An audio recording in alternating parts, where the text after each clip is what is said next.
Ini bersantai dengan Datuk Wira bukan senang di atas pentas. So kita akan persembahkan dia ke tuan-tuan dan puan-puan tahu akan sendiri kata lagu ini. Silakan. Chorusnya senang saja.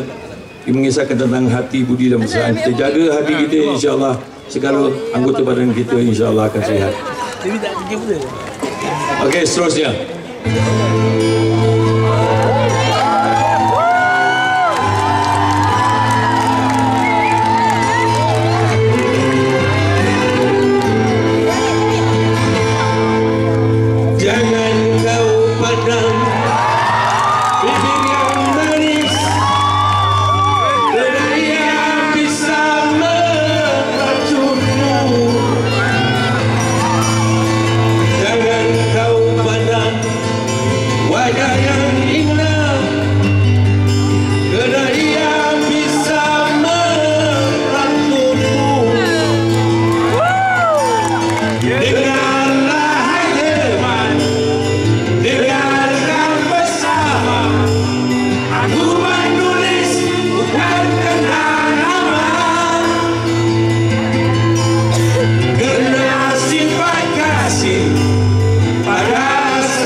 yang terhebat Datuk Wira.